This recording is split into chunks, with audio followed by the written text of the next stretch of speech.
It began like any ordinary Friday evening. Nothing extravagant, just a quiet get-together I'd arranged at our place. A few colleagues from work, some drinks, mellow music, a few snacks. My wife, Alina, had always said I kept my professional life too walled off from our marriage. So I thought, why not blend the world a little? Try to make her feel included. Thoughtful gesture, I believed at the time. It turned out to be a mistake. We cleaned the apartment together, laid out a modest spread, even lit a few candles. Alina looked stunning. Sleek dress, hair loose around her shoulders, those tall heels that gave her an extra inch of confidence. I loved seeing her like that, self-assured, magnetic. What I didn't realize was that she hadn't dressed up to support me. She came to the party to compete. For the first hour or so, everything flowed naturally. People laughed, shared stories, sipped on their drinks. The atmosphere was light. Alina sat close beside me, wine glass in hand, chiming in occasionally with an easy laugh and charming quip. I thought things were going well. But just after 10 p.m., something shifted. Jason, a co-worker known for his lack of filter, cracked a crude joke about men who overcompensate, guys with oversized trucks or flashy bikes, and what that supposedly revealed about their anatomy. He chuckled, pointing downward. It was a throwaway line, not aimed at anyone, just juvenile humor. But Alina leaned in, swirled her wine, and said loudly, casually, with that razor-edge smirk of hers, "Well, let's just say I married proof of that theory." Silence. You could almost hear the mood collapse. People froze mid-sip, eyes flicking toward me, then away. Nervous glances. Half smiles suspended in awkward limbo. In that moment, it felt like the floor gave way beneath me. My chest tightened. My mouth went dry. I didn't know what to do. Laugh it off? Call her out? Just vanish? I didn't do any of it.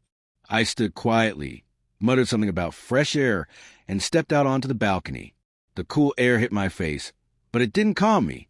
It just made the silence inside louder. I could hear the music drifting through the glass door. The laughter resumed, faintly, but she didn't come after me. Not after 5 minutes. Not after 20. When I finally walked back inside, everyone pretended nothing had happened. Except her.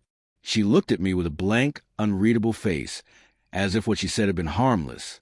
A throwaway comment. Nothing more. That night, as we lay in bed, I asked her quietly, "Why did you say that?" She shrugged. It was just a joke. Relax. You're always so sensitive. Everyone knew I didn't mean it. That's when it hit me. She didn't get it.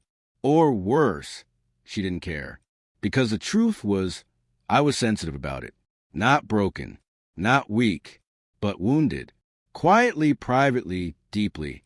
Like so many men, I had grown up measuring myself against impossible standards, warped ideas of masculinity, whispered behind locker doors and disguised as banter. Insecurity lived in the corners of my mind, and she, someone who knew, had chosen to twist a knife in front of everyone. I didn't argue. I didn't yell. I didn't cry.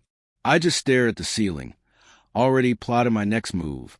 The next morning, before the sun rose, I slipped out of bed, grabbed the duffel bag I'd stashed weeks earlier in the guest closet, just in case, and walked out.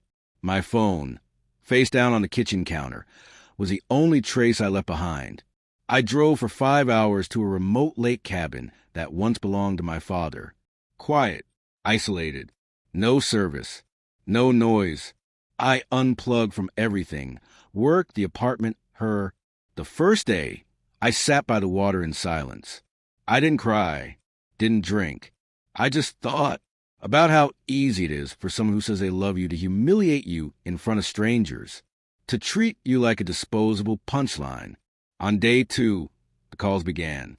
She reached out to my sister, my boss, even Jason.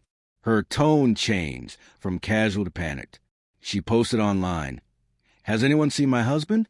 painting herself as the worried spouse. Day 3, she found me. Her little silver car came barreling down the gravel road, and before she even saw me sitting on the porch, she was crying. "Oh my God, Andrew, I thought you were dead." I looked her in the eye and said calmly, "I'm not dead. I'm just done." She collapsed beside me, sobbing. apologizing, saying she was drunk, didn't mean it, didn't think it would hurt that badly.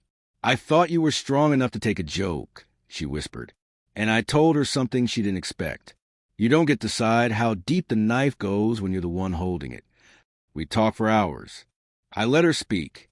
I listened, but I didn't offer forgiveness. Not then. Maybe not ever. When I returned to the city a week later, I didn't go home. I had already signed a lease for a furnished apartment across town, a decision made weeks before, when I first began to feel the ground shifting beneath us. I moved in that same day. We haven't divorced. We've spoken. She's started therapy. She's written letters. She's tried to take responsibility. But I've told her, some wounds don't heal with words. Sometimes love doesn't die suddenly. It bleeds out over time. A slow death by paper cuts and passive stabs. But that night, that joke, that was a final cut.